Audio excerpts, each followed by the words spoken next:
Assalomu alaykum qarindoshlar.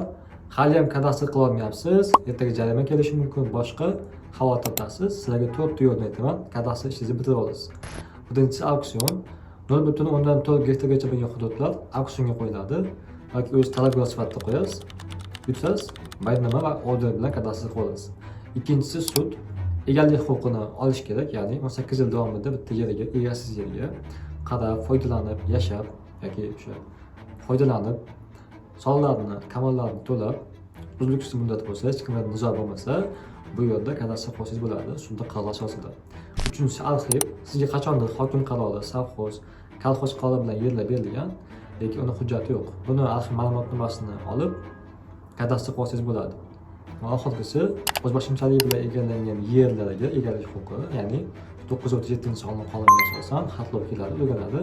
Qonun talabiga tushadigan bo'lsa, Aq deputatlar kengashining qarori bilan kadastr qilsangiz bo'ladi.